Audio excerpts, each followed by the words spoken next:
For the people of the West Bank, olives are more than just a crop. They are the lifeblood of their culture, economy, and very existence. But this year, a shadow hangs over the harvest, as violence and intimidation threaten to uproot a way of life that has endured for millennia. Imagine rolling hills blanketed in olive groves, stretching toward a horizon that meets a flawless blue sky. This is the breathtaking landscape surrounding As-Sawiya, a small town in the northern West Bank. Yet, beneath this idyllic surface lies a stark reality. The town's 7,000 residents feel under siege. Their olive trees, heavy with fruit, remain unharvested weeks past the usual season.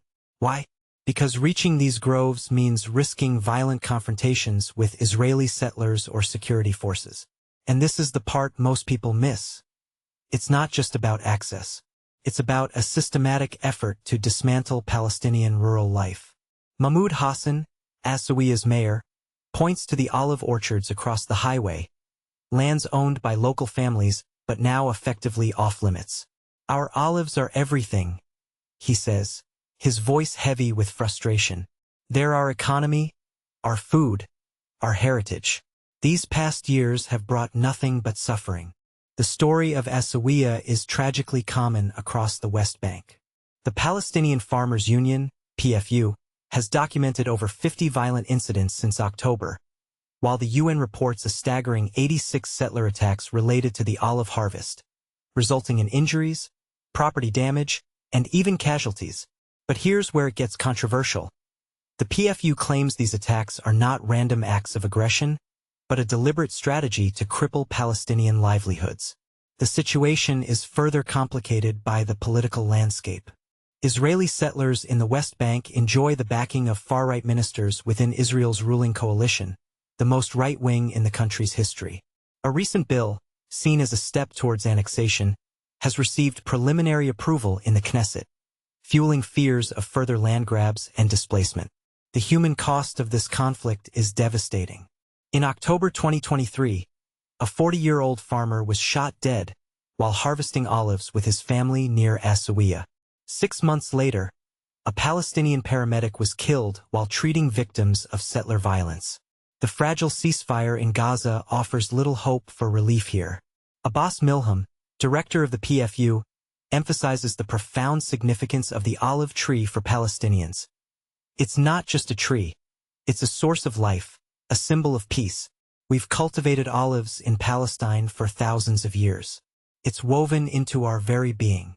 The economic impact is catastrophic, with 110,000 farmers directly dependent on the olive harvest and another 50,000 reliant on related industries.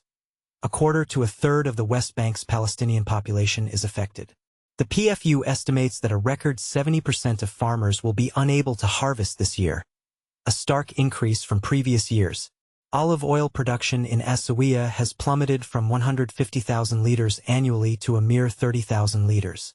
Adding to the hardship, Israeli military permits for harvesting are often denied or severely restricted. Even when permits are granted, the allotted time is insufficient. The UN reports that no requests for access to Palestinian land near settlements in the northern West Bank have been approved through prior coordination with Israeli authorities. These restrictions are part of a broader strategy to limit Palestinian movement. Israeli authorities have erected hundreds of barriers on key roads, cutting off access to homes, schools, fields, and clinics without warning. A heavy metal gate, waiting to be installed at As-Sawiya's entrance, symbolizes this suffocating control. The West Bank, under Israeli military occupation since 1967, is already grappling with a severe economic crisis. The World Bank reports a 17% contraction in 2024. Israel's withholding of tax revenues due to the Palestinian Authority, coupled with the denial of work permits for Palestinians in Israel, has pushed the situation to the brink. 3/4 of those working in settlements and industrial zones have lost their jobs. This is the worst I've ever seen, laments Mohammed Abdul Hadi, a retired teacher in As-Sawiya whose pension has been drastically reduced since the war in Gaza began. May God protect us from what's to come. Even Israel's domestic security service, Shin Bet, acknowledges the danger. They warn that mass unemployment, failing services, and deepening poverty among the 3 million Palestinians in the West Bank could fuel further escalation. Mike Huckabee, the U.S. ambassador to Israel and a vocal supporter of settlements, echoes this concern. If the Palestinian economy collapses, it's a losing proposition for everyone. It will lead to more desperation, and desperate people do desperate things. Israeli officials often cite security threats from Palestinian armed groups to justify their actions.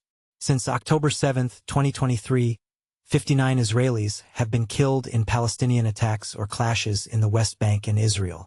However, during the same period, over 1,000 Palestinians have been killed in the West Bank, including East Jerusalem, with 1 in 5 being children. Abbas Milham's words are haunting. Harvest should be a time of joy and celebration. This year, we're just worrying about how many will be killed and who they will be.